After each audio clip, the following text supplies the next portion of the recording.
J'étais en garnison dans la bonne ville d'Oran. Je me retrouve avec 4 jours de permission. Je me promène, les mains au fond des poches, et pour tout dire, je m'ennuie.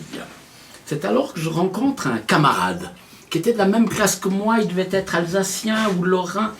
Attendez, il faut que je me rappelle son nom. C'est... Oui, ça me revient. Schwarz, qui s'appelle Schwarz, voilà. Et Schwarz me dit, t'es avec quelques jours de permission et tu sais pas quoi faire. Je dis, ben oui, c'est comme ça, je m'emmerde. Il me dit, mais écoute, on pourrait louer une barque, on pourrait voguer un peu le long des côtes, découvrir un peu du pays, qu'est-ce que tu en penses? Je dis, mais ça c'est une excellente idée, mon ami. Lui s'occupe de la location de la barque et moi des provisions de bouche. Et 2 heures plus tard, on largue les amarres et vogue la galère. On s'éloigne un peu des côtes, une fois qu'on a pris un peu de distance, on décide de faire une petite pause et surtout de tirer un bouchon d'une de ces bonnes bouteilles de vin rouge d'Afrique du Nord. La première est vite éclusée, on tire un deuxième bouchon, et après le besoin de s'endormir se fait sentir. On s'endort au fond de la barque. Combien de temps on a dormi, ça je pourrais pas vous dire, mais quand on se réveille, la tempête s'est levée, des vagues énormes, on tente de tous les côtés. Et Schwarz me dit, il faut ramer contre la vague, c'est notre seule planche de salut. On rame et on rame et on rame. Et on rame, c'est le cas de le dire. Et heureusement, la tempête se calme, on est perdu, c'est nuit noire, on ne sait pas où on est. Tant qu'à faire, on casse la croûte, et tant qu'à faire encore, on tire encore un bouchon. On n'a plus rien d'autre à faire qu'à attendre le jour. On finit par s'endormir une nouvelle fois au fond de la barque. Quand on se réveille, on est accosté sur une plage de galets, absolument inconnue. On monte jusque sur la berge, rien, on ne voit rien. Et tout d'un coup, Schwarz me dit... Non mais ça me revient, c'est pas Schwarz qui s'appelait, c'est Schwarzbach. Schwarzbach me dit, mais regarde là, on voit une petite lumière, à bien regarder, puis effectivement on voit une petite lumière.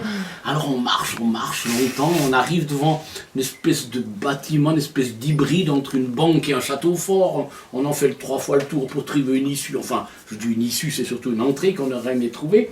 Et soudain, on voit là dans les taillis une espèce d'une entrée un peu masquée, on grimpe dans les taillis, on commence à rentrer, un dédale incroyable, on tire une allumette pour voir où on est, et soudain on arrive devant une grande porte métallique pleine de signes cabalistiques, et Schwarzbach me dit, non mais c'est pas Schwarzbach qui s'appelle, c'est Schwarzbachen.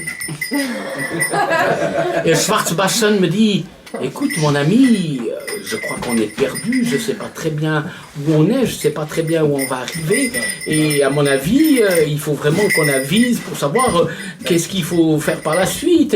Et là encore, je dis, mais est-ce que tu es sûr d'une chose? Et Schwarzbachen me dit, non mais c'est pas Schwarzbachen, c'est Schwarzbachenbach. Je dis, mais regarde bien les signes cabalistiques qu'il y a sur cette porte métallique, ça veut peut-être dire quelque chose.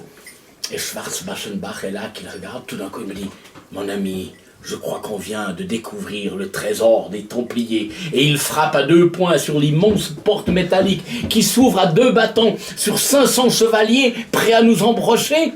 Et mon intrépide ami se met en position de combat et crie d'une voix forte, je vendrai chèrement ma peau, aussi vrai que je m'appelle Durand qui s'appelait. Et que je me rappelle de son nom.